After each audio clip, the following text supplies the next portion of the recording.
accept him. আল্লাহ তাআলা বলছেন তোমার সেজদা কোনো মাজারের সামনে নয়, কোনো বাবার সামনে নয়, কোনো পীরের সামনে নয়, তোমার সেজদা হবে এক সত্তার জন্য। বলেন সবাই তিনি কে? ফার্স্ট মেসেজ ইন দিস আয়া। সেকেন্ড মেসেজটা হচ্ছে ওয়াবিল ওয়ালিদাইনি ইহসানা, you have to be good to your parents.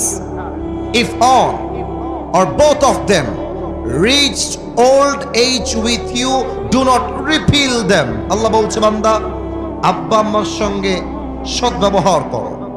বাবা এবং মা উভয়ের মাঝে কেউ যদি বৃদ্ধ হয়ে যায় বা বৃদ্ধা হয়ে যায় বা উভয়ে যদি বৃদ্ধ বৃদ্ধা হয়ে যায়, do not repel them. বেয়াদবি করো না, বিরক্ত হয়ে একটা উফ শব্দ উচ্চারণ করো না। وَقُلْ لَهُمَا قَوْلًا كَرِيمًا. Speak to them with a noble words. বিনয়ের ডানা বিছিয়ে নরম ভাষায় কথা বলো, বিনয়ের সাথে কথা বলো। Be humble to your parents. ভালো করে কথা বলো।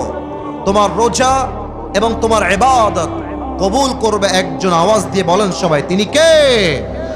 না, এটা দিনাজপুরের সাউন্ড হয় নাই। আরে দিনাজপুরের সন্তান তো আওয়াজ দেয় কাপুরুষের মতো নয়, বীর পুরুষের মতো এর আওয়াজ দিয়ে কথা বলে। বলেন সবাই তিনি কে?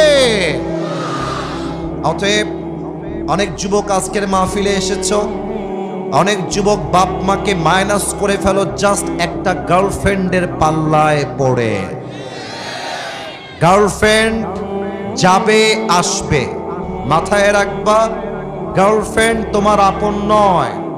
তোমার বউ তোমার খুব বেশি একটা আপন মাঝে মাঝে নয়, বরং তোমার সবচেয়ে কাছের আপন মানুষও তোমার মা এবং তোমার বাবা। ঠিক কিনা বলো?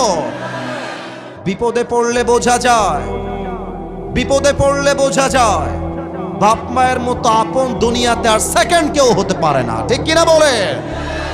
অতএব আমি মনে করি আমার যেই মা আমাকে 10 মাস 10 দিন গর্ভে ধারণ করেছেন, আমাকে পালন করেছেন,